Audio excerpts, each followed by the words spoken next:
To my channel ज़िंदगी unplug. तो यार देखो, मैं आपको आगे की जो कहानी है वो बेसिकली मेरे घर से लेकर जब तक मैं डिस्चार्ज हुआ हूँ हॉस्पिटल हुए ये तब तक कहानी है। क्योंकि मेरी पूरी कहानी तो भाई मैंने 8 साल झेला, तो मैंने तो बहुत सारे एक्सपीरियंस झेले भी हैं, बहुत सारी चीज़ें मैंने सीखा भी है। तो एनीवेज फिलहाल जो छोटे से कहानी है वो ये है, आप कोशिश करो ना तो मेरे साथ रहना, क्योंकि तब ना पूरा चैनल को आपको समझ में आएगा कि मैं एग्जैक्टली खैर एनीवे इसी वीडियो में लास्ट में बता दूंगा कि आगे चल के होगा क्या। तो यार देखो कहानी ऐसा ना कि 2 अक्टूबर 19 तो 1918 मुझे स्ट्रोक आया था। और उस दिन 2 अक्टूबर तो पता ही है जिस किसका क्या है, कुछ खास है बहुत। उस 2 अक्टूबर कुछ ना कुछ होता ही है। वो बेचारे अजय देवगन को देख लो यार, कौन सी मूवी थी उसमें भी कांड हुआ ना 2 अक्टूबर। यहाँ भी ये दिन ही सही नहीं है, बता रहे हैं। तो यार देखो, उस दिन ना सुबह मैं उठा हूँ क्योंकि छुट्टी है तो आराम से उठा हूँ और सब कुछ काफ़ी नॉर्मल था। बट मुझे ये आइडिया नहीं है कि भाई शाम आते-आते पूरी ज़िंदगी नॉर्मल नहीं एबनॉर्मल नहीं होती, पूरा लाइफ ही पटरी से उतर गई थी। तो मैंने सुबह ही सोच लिया, मैंने कुछ मुँह मैं खाने का शौक रखता हूँ यार, और मैं बनाता भी बना के खाता हूँ। मैं कुछ उस दिन बनाया था, खाया था। मैंने सोचा कि यार कल से ऑफ़िस जाना है तो चलो शाम को कोई मूवी देखेंगे। तो मैंने क्या किया, मैं अराउंड 5 के आसपास अपने फ्लैट से लेकर मैं सैलून गया हूँ, सैलून बाल कटाने के लिए। और तो सैलून में कैसा होता है ना कि जैसे कि आप सैलून जाते हो ना जस्ट ताकि टू रिटेन द कस्टमर, वो लोग कुछ भी वैल्यू ऐड करते हैं। तो अभी वहाँ पे कैसा कुछ भी एज़ इन मतलब मसाज एक ही चीज़ करते हैं वो लोग, मसाज। तो मसाज ऐसे वो पूरा हाथ मोड़ते हैं, आपको दोनों हाथ पीठ पे बहुत पीटते हैं, गर्दन पकड़ के मोड़ देते हैं। तो अभी जो लोग ऑफ़न हैबिचुअल होते हैं तो उनको उनको पता है कि भाई बाल कटने के बाद ये होगा। अब मैंने तो कभी कराया ही नहीं, तो और उसने मेरे को पूछा ही नहीं, तो बाल कटने के बाद उसने ना मेरी गर्दन पकड़ के झटके से मोड़ दी। ऐसा नहीं है, उसका कोई इंटेंशन नहीं है कुछ गलत करने का। मोड़ दी क्योंकि भाई वो हमें वैल्यू एड सर्विस प्रोवाइड कर रहे हैं, तो उनको क्या पता है कि उन्होंने ज़्यादा मोड़ दी।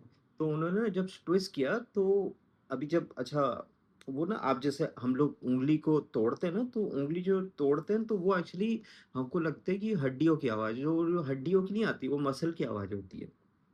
मैंने एक्चुअली लगभग लग रहा है पूरे शरीर के बारे में पढ़ लिया है कि क्या होता है, ब्रेन का ऑपरेट कैसे होता है। तो मेरे पास आई थिंक डॉक्टर तो नहीं कहूँगा, बट हाँ, जो इंटर्न है मेरे पास उनसे ज़्यादा नॉलेज है इस बात का। I am dead sure about it. और मैं किसी को भी इंटर्न को फेस कर सकता हूँ क्योंकि इंटर्न की भी कहानी आगे बताऊँगा आपको। एक हैं सज्जन व्यक्ति तो नहीं है, सज्जन इंसान भी नहीं, एक बड़ी सज्जन महिला है।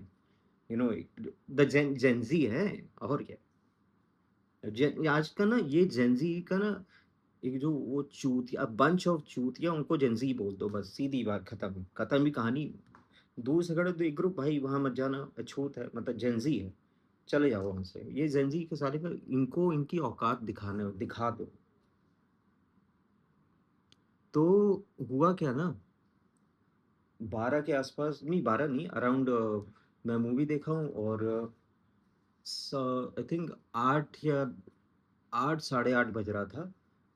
हाँ, 8 बजे मैं खाना खाता हूँ और ऐसे अराउंड साढ़े 8 9 के आसपास टाइम था। तो मैं बेड पे ऐसे ही बैठा हूँ, फॉर ये बेड है, मेरे लैप है, मेरा लैपटॉप था।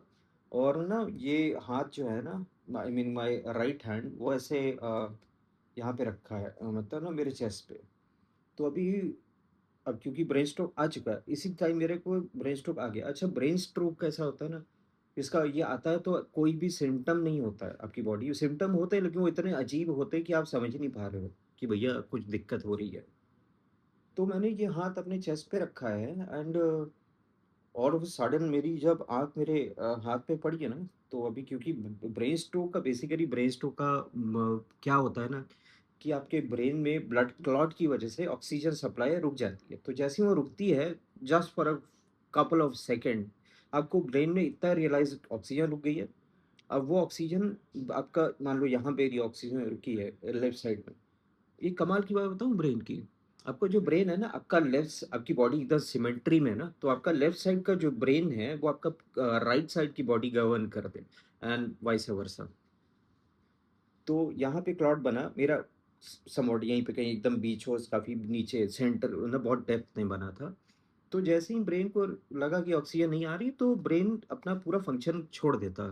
तो मेरा लेफ्ट साइड में क्लॉट आया समवेयर बहुत नीचे, पता नहीं, मैं आपका अपनी रिपोर्ट दिखाऊँगा आगे चल के। तो ये आया एंड मेरा हाथ यहाँ रखा मैंने, बाय बाय दिस टाइम मेरा ब्रेन का कनेक्शन टूट चुका मेरी आधी बॉडी से। तो मैंने हाथ ऐसे रखा एंड मैंने जब देखा, तो आई रियलाइज़ कि भाई ये मेरा हाथ नहीं है। लाइक माय ब्रेन क्लिक कि बस ये आपका हाथ नहीं है, ये कुछ। तो मैं डर गया हूँ कि मैंने कहा भाई ये मेरा हाथ नहीं है। तो मैं झटके से उठा हूँ बेड पे, क्योंकि मैंने सोचा कि भाई ये तो कुछ गड़बड़ हो रहा है। मैं जैसे ही उठा हूँ, अभी जो हाथ का हाल है, पैर से भी कनेक्शन टूट चुका हो ब्रेन का। तो जैसे ही मैं उठा हूँ लैपटॉप से, मैं उठा हूँ अब ना, क्योंकि पैर में उतनी जान ही नहीं है। मैं गिर गया उठते ही।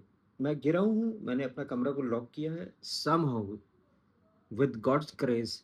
मैंने ना अपनी बॉडी को ड्रैग करा धीरे धीरे, जस्ट टू कि भाई रूम को खोलो, बाहर निकलो, क्योंकि अर्जेंसी है। एंड मेरे हम लोग 3 BHK में रहते हैं एंड मेरे वहाँ मेरे फ्लैट में 2 फ्रेंड और थे मेरे। एक का नाम है काना कपूर, जो कि कहीं गया ऑलरेडी। और हाँ, वो पता नहीं 7 साल हो गया, मुझे याद नहीं, कहीं गया है वो, उस टाइम रूम पे नहीं था, मतलब फ्लैट में नहीं था।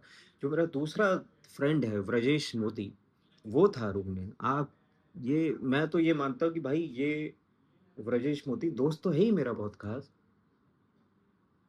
और मेरा ये मानना कि कहते हैं ना कि भगवान दिखते हैं लेकिन अपने रूप में नहीं है, वो किसी और के रूप में आते हैं। तो मैं यही मानता हूँ कि भाई उस रात को व्रजेश मोती मेरे लिए तो भगवान ही था। क्योंकि अगर वो अपने कमरे में खाना खा रहा है और खाना खा के वो बाहर निकला अपनी प्लेट रखने के लिए, तो उसने वो जैसे ही बाहर निकला, उसने देखा कि मैं लॉबी में पड़ा हूँ, एकदम फैला हूँ। तो अपनी प्लेट रख के हाथ धो के जल्दी से आया मेरे पास, उसने बोला क्या हो गया कुछ भी।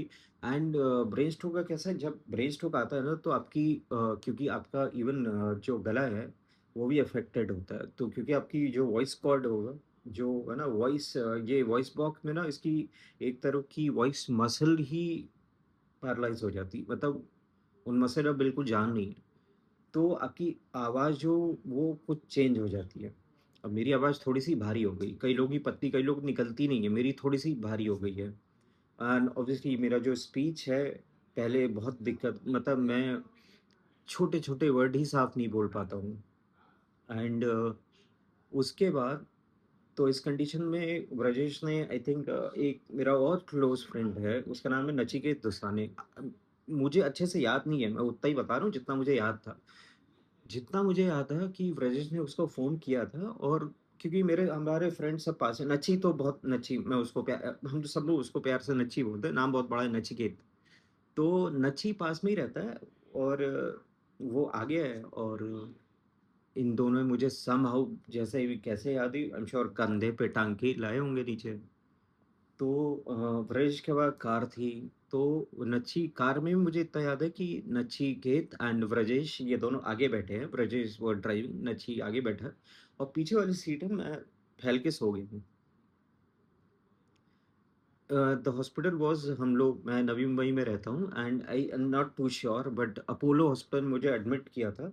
And I think it was Nerul और सीवुड, जो भी एरिया है, वहाँ पे अपोलो हॉस्पिटल था। तो ये लोग मुझे अच्छा, द लास्ट थिंग जो मुझे याद थी ना, कि जब अपोलो हॉस्पिटल में अंदर गाड़ी रुकी है ना, तो ऑब्वियसली वहाँ पे कुछ अटेंडेंट होते हैं, क्योंकि जब एम्बुलेंस और कई मेरी तरह बहुत सारे पेशेंट हैं, तो उनको इमीडिएट को अटेंड करें और ट्रीट करें।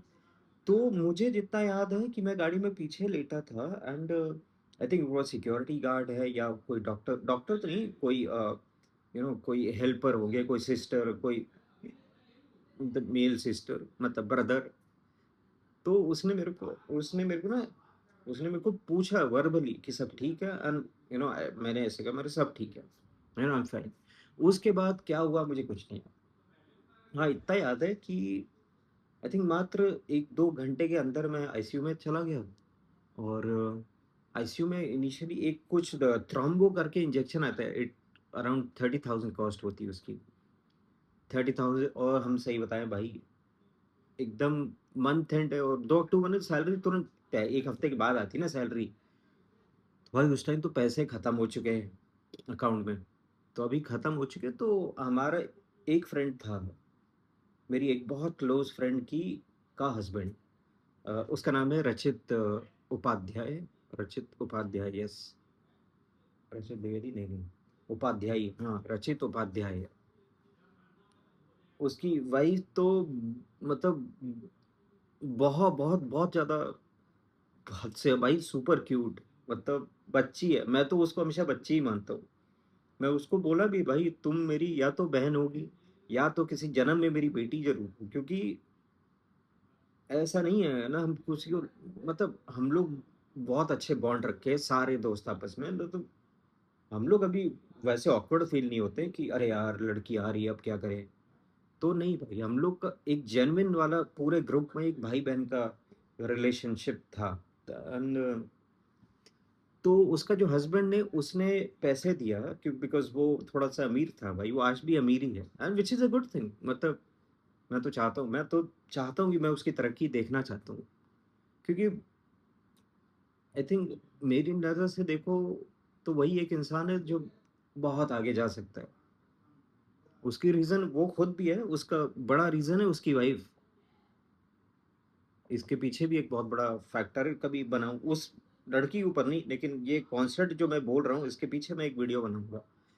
तो उसने पैसे दिया, एंड आई थिंक वो इंजेक्शन लग गया है, मैं आईसीयू में हूँ, और मेरा राइट हैंड नचिकेत आया आईसीयू में।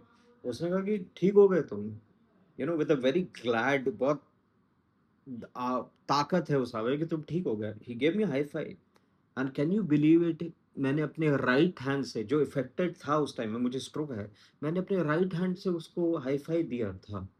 एंड बस, आई थिंक वो एक लास्ट हाई फाइव था। उसके बाद तो भाई 7 साल हो गए आज तक, तो मैंने किसी को हाई फाइव नहीं दी। तो फिर उसके बाद फिर मैं आईसीयू में हूँ, और अच्छा, एक बुरी चीज़ है, रात को क्या हुआ मुझे तो नहीं पता। पहले दिन तो मैं बिल्कुल होश में था ही नहीं। सेकंड डे, दूसरी जब मैं सुबह उठा हूँ, एंड मेरी बॉडी पैरालाइज़ थी। व्हेन आई जब मैं पूछा कि भाई कल रात तो ठीक हो गया हूँ, तो ये फिर से क्यों? देन जो नर्स है उसने बताया कि रात को आपको 3 साढ़े 3 बजे आपको एक और स्ट्रोक आया था, जब आप सो रहे हो। तो नींद में ही मुझे स्ट्रोक आया था।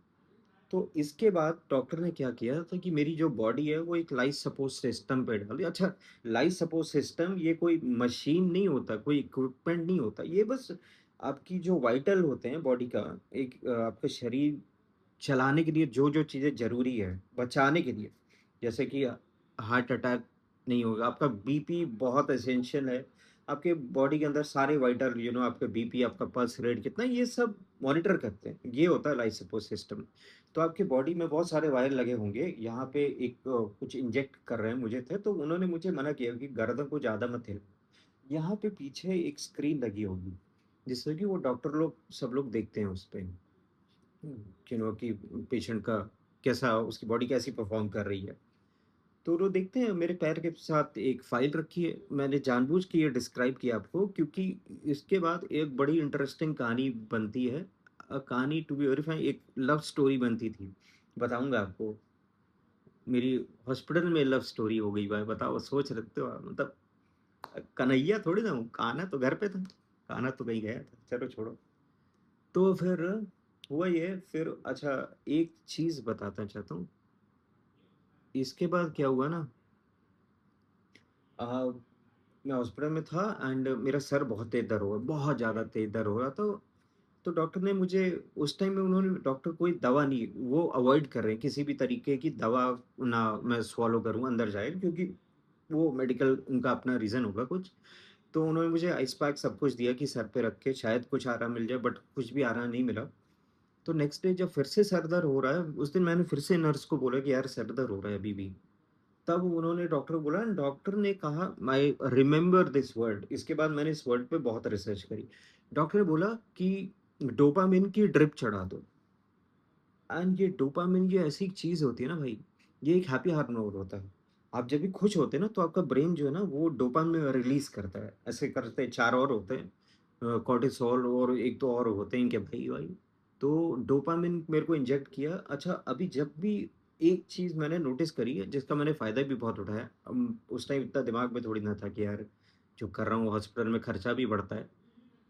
तो डोपामिन जैसे ही मुझे लगाया, थोड़ी देर I think I am sure, नहीं ये मैंने बोला ना कि कहानी बाद में बताऊँ। एनीवेज, तो डोपामिन ये बड़ी खतरनाक चीज़ होती है भाई। क्यों खतरनाक, ये मैं आपको बाद में बताऊंगा। इसके बाद अराउंड मेरी पापा मम्मी के साथ से मैं शायद टोटल जो आईसीयू में पीरियड वो था 2 हफ्ते। हाँ, अराउंड 4-5 दिन के लिए मैं प्राइवेट वार्ड में चला गया हूँ। अपने मतलब एक खुद का रूम लिया था हॉस्पिटल के अंदर ही। वहाँ सब मेरे दोस्त लोग आज से मिल सकते हैं आराम से। तो वो सभी आई हैं, और यही 3-4 दोस्त नहीं, पूरी मंडली आई थी। एंड कई बार मैं सो रहा हूँ तो बहुत लोग आते हैं, मिलते हैं, देखते हैं, चले जाते हैं। मुझे पता भी नहीं है कौन-कौन आया है। लेकिन हाँ, कुछ लोग, हाँ, let me name all of them.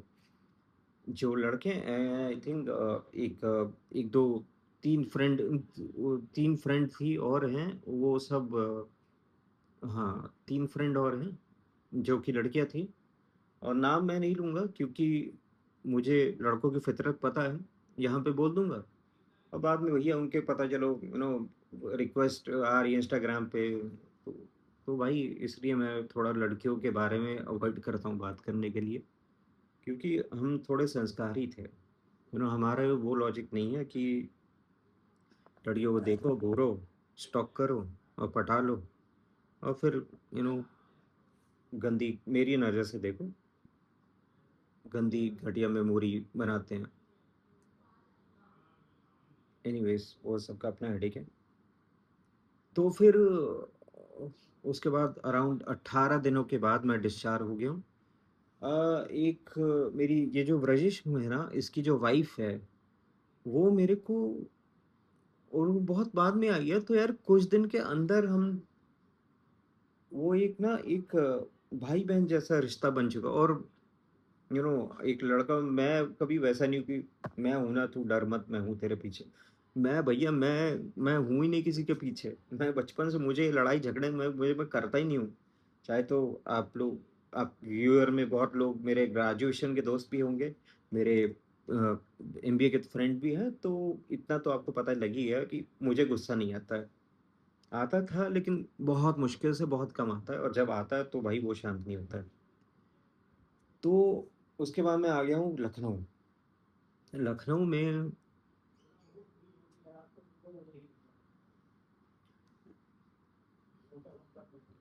तो सॉरी, तो लखनऊ में सबसे पहली चीज़ क्या किया जाता है ना, कि हमने एक फिजियोथेरेपिस्ट ढूंढा था। लखनऊ में राम मनोहर लोहिया एक सरकारी हॉस्पिटल था, और वहाँ पे एक फिजियोथेरेपिस्ट है, वो घर आके जो एक्सरसाइज कराते हैं। एंड इनके बारे में ज़रा डिटेल, इनके लिए एक अलग से एपिसोड बनाना चाहिए मुझे, इनके लिए, to the all the fraternities regard ये फिजियोथेरेपिस्ट जो लोग होते हैं, इनके लिए इस खास डेडिकेटेड वीडियो होना चाहिए, जो कि मैं बनाऊंगा जल्दी। और सही है। तो यार देखो यार, इसके बाद ना, फिर उसके बाद रिकवरी हुई है। धीरे धीरे धीरे रिकवरी कभी तेज नहीं होती, रिकवरी बहुत धीमे होती है। लेकिन पता क्या, ब्रेनस्टॉर्म में एक रूल चलता है। वो रूल ऐसा है कि ब्रेनस्ट्रोक आते ही द फर्स्ट 3 मंथ सबसे स्पीडी रिकवरी होती है। बहुत लोग होते हैं वो पूरा ठीक हो जाते हैं, 3 मंथ के थोड़ी सी ठीक ठाक रिकवरी होती है 6 महीने तक। 6 महीने जब बीत आएंगे ना, फिर रिकवरी हो जाती बहुत slow. Up to the next 2 year, the next 2 year, 2 साल रिकवरी थोड़ी धीमे होती है, और लेकिन होती है। जब वो 2 साल बीत गया, फिर भी रिकवरी तो पॉसिबल है, रिकवरी होती है। बट डिपेंड अपॉन कि आपका किसी भी एक्सरसाइज का रेपिटेशन कितना है। ये रेपिटेशन क्या है, क्यों मैटर करता है, व्हाट इज़ द न्यूरोप्लास्टिसिटी का होता कॉन्सेप्ट क्या होता है, तो ये सब मैं आपको बताऊंगा आगे चल के। एंड ऑब्वियसली हर इस एक्सरसाइज क्या क्या होती है, हाथ के लिए, पैर के लिए, हर जॉइंट के लिए मैं आपको बता दूंगा। तो ये सब मैंने सीखा, ये मैं आगे वीडियो से बताऊँगा आपको। एंड देन फिर उसके बाद भाई बहुत सारी कहानी, एक नहीं है, हज़ारों, आई थिंक आराम से 1000 कहानी तो होगी मेरे पास। उसके बाद मैं गया हूँ बनारस, आई एम सो सॉरी, मैं लखनऊ गया हूँ मामा के पास, जो मेरा घर पे जहाँ मैं हमेशा पला-बड़ा हूँ। एंड तो हाँ यार, ऐसे सब कुछ एक वीडियो तो कोई ख़ास नहीं है और कोई इतना इंटरेस्टिंग नहीं रहेगा, बट मेक श्योर आप नेक्स्ट वीडियो डेफ़िनिटली देखा। And and yes, very important कि मैंने ये चैनल बनाया क्यों है? तो यार ये चैनल मैंने इसलिए बनाया ना, देखो अराउंड 7 साल के बाद मैंने ये चैनल बनाया। तो अभी मैंने सोचा कि मेरी तरह दुनिया के बहुत लोग होते हैं, है ना? नॉट जस्ट कि they are suffering with the disease, disease नहीं है ये। कुछ एक बीमारी जो ब्रेन स्ट्रोक जैसी कोई, ऐसे परेशानी तो आती रहती है हर किसी लाइफ में। कई लोगों का किसी वजह से करियर अच्छा खासा लॉस हो जाता है। कई लोगों का किसी की बहुत कम एज में उनके पेरेंट्स चले जाते हैं। एंड लोग ना किसी का अच्छा कस कई बेवकूफ़ करके उनका बॉयफ्रेंड छोड़ के चली गई, तो वो डिप्रेस हो गई। एक जनी का गर्लफ्रेंड छोड़ के चली गई, तो इन्होंने अपने माँ-बाप को छोड़ दिया। ऐसे बहुत लोग होते हैं। तो यार कहने का ये मतलब कि मैंने ये चैनल इसलिए बनाया ना कि कभी-कभार ये सब जो होता है, ये आपके बस में नहीं होता है। यू नो एक्चुअली मैंने पहले भी बोला है कि ये आपको कर्मा का कॉन्सेप्ट समझना बहुत ज़रूरी है, और मैं नेक्स्ट वीडियो ही बनाऊँगा कि कर्मा होता क्या है? हमारे हिंदू माइथोलॉजी के हिसाब से कर्मा है क्या? है ना? एंड बिलीव वो दुनिया की सबसे घटिया लाइन है कि कर्मा इज़ अ बिच। नहीं भाई, I agree, karma is a bitch. और ये वो बिच है ना जो साली ऐसा काटती है ना कि 14 इंजेक्शन से ठीक नहीं होगे, तुम्हें सीधे रेवी ही होगा। तो और नेक्स्ट वीडियो ही यही रहेगा आप लोग के लिए कि what is Karma as per hour Hindu mythology, क्योंकि एक बहुत बड़ा चैप्टर है एंड आराम से आधे घंटे का वीडियो रहेगा ही to explain all of you in depth कि कर्मा क्या है। हम मैं एक हिंदू हूँ, तो हमारे हिंदू धर्म में करना किसे कहते हैं और क्यों वो एक बहुत ज़रूरी चीज़ होती है। तो वही है, मैंने वीडियो इसलिए बनाया क्योंकि आप मेरे मेरे चैनल के थ्रू मेरे टच में रहो एंड देखो कि सब पॉसिबल होता है भाई। ज़िंदगी 5 साल 10 साल भी तोड़ेगी ना आपको। आप फिर से खड़े हो सकते हो अपने पैरों। एंड जो एक लॉन्ग सपना होता है ना, अब इस एज में मेरा क्या ही सपना होगा? शादी होगी, शादी शादी हाँ, एक टाइम था। अब वैसे आप लोगों को पता था, जब मुझे स्ट्रोक आया था ना 2 अक्टूबर, अगले 2 अक्टूबर 18 2 और 24 जनवरी 19 में मेरी शादी की डेट भी फिक्स थी। अनफॉर्च्यूनेटली नहीं हुई भाई, फॉर ऑब्वियस रीज़न। और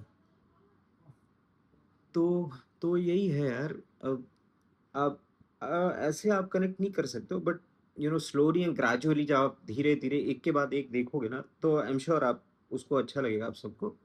तो यार वही है ना कि आप अपने सारे सपने भी पा सकते हो। एज़ इन मतलब ना पा सकते हो, उनको साकार कर सकते हो, उनको पूरा कर सकते हो। नो मैटर आपकी एज कितनी है, कुछ भी। भाई सीधे-सीधे देखो ना, जो केएफसी का ओनर है ना, आई थिंक 43 की एज में उसने वो कंपनी खोली और आज देख लो केएफसी का कहाँ है। एनीवेज़, आप सब लोग सारे वीडियो देखना ज़रूर। एंड और मैं अभी यार उतना मैं एडिटिंग नहीं करता हूँ क्योंकि आई होप यू अंडरस्टैंड, मैं ऑलरेडी थोड़ा-सा, एक थोड़ा नहीं बहुत सारा स्ट्रेस है, एंग्ज़ायटी है दिमाग में। और क्योंकि तो धीरे-धीरे भाई मैं भी एडिटिंग सीखूँगा कैसे करते हैं। तो यूट्यूब पहली बार मैं खुद ही नया हूँ, तो अब मैं वो ध्रुव राठी नहीं एक्चुअली, तो चूतिया इंसान है यार। तो इतने सारे अच्छे आपके यूट्यूब क्रिएटर है, यूट्यूब क्रिएटर नहीं, कंटेंट क्रिएटर है भाई। अब लोग ये रखते अच्छा, वो किसी को ये मेरे को बता देना, किसी को भी आता है क्या? अच्छा, मैंने कई लोगों ने इंस्टाग्राम पे ब्रैकेट ही ऑब्लिक शी लिखा, तो इसका मतलब क्या? मतलब क्या वो छक्के हैं? मतलब एज़ इन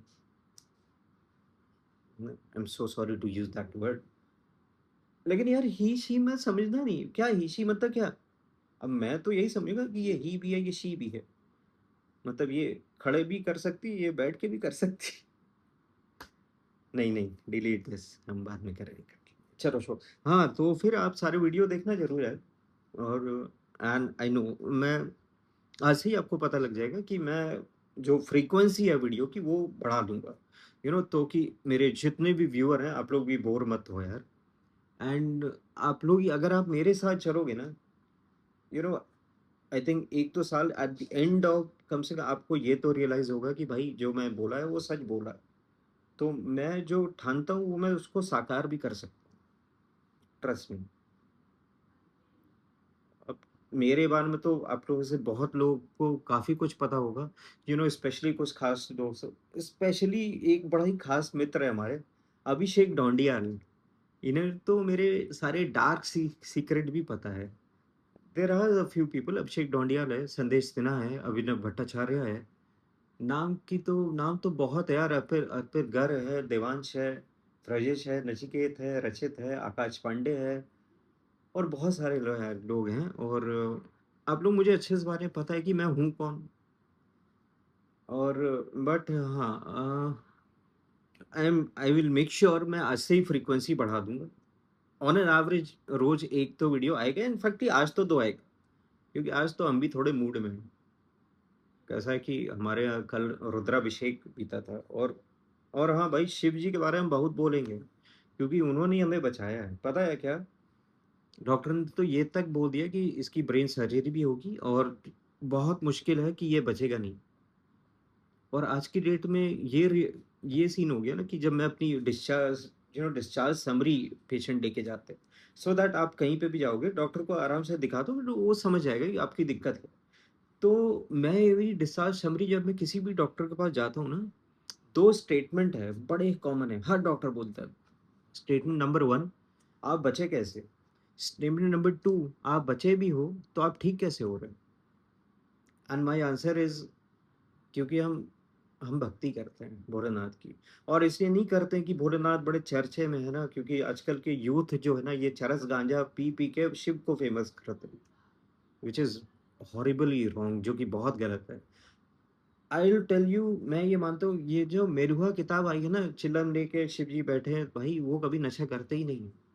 उनको क्यों जोड़ा हुआ है कि वो नशा, उसके बारे में मैं एक्चुअली एक्चुअली पिछले साल से मेरी जो सबसे फेवरेट चीज़ करा है ना मैंने, जैसे पहले मैं गाना बहुत गाता हूँ, गिटार बहुत बजाता हूँ, जब मेरे पास खाली टाइम मैं यही करता हूँ। अब मेरे पास टाइम तो काफ़ी है, लेकिन मेरी वो शरीर साथ नहीं दे रहा ना, क्योंकि हाथ नहीं था तो गिटार नहीं बजाता, आवाज़ नहीं था तो गाना नहीं गा सकता हूँ। तो मैंने क्या किया ना, मैं अपनी हिंदू माइथोलॉजी के पढ़ा उसके बारे में, और हमारी हिंदू माइथोलॉजी में बहुत सारी किताबें हैं यार। 4 वेद है, 18 उपनिषद है, आ, बहुत कुछ है, महाभारत है, रामायण है, स्कंद पुराण है, विष्णु पुराण है, आ, शिव पुराण है, गरुड़ पुराण है, बहुत कुछ है, बहुत कुछ है। एंड धीरे धीरे ग्रेजुअली अब मैंने जितना कुछ सीखा है मैं आप सबको बताऊंगा। एक्चुअली इट्स अ ड्रीम, मैं कभी बताऊंगा कि मेरा एक सपना था और साकार भी करूंगा। Anyways, enough for this video. आज ही एक वीडियो का और वेट करिएगा प्लीज़, और देखना जरूर। और एक रिक्वेस्ट भाई, सब लोग पूरा वीडियो देखो यार प्लीज़, तब तो मज़ा आएगा यार। क्योंकि कैसा ना कि यूट्यूब ना एक एनालिटिक का रिपोर्ट होती है, आप उसको आप अपने चैनल को पूरा एनालाइज कर सकते हो। और जब हम एनालाइज करके बैठते हैं ना, वैसे तो भाई बड़ी गंदी रिपोर्ट थी हमारे चैनल की। वो इसलिए है क्योंकि अभी ज़्यादा टाइम टाइम हमारे बहुत ले लिया है, और उतना कंटेंट डालते नहीं है, तो इसलिए रिपोर्ट गंदी होगी। तो please support. Anyways, thank you so much everybody.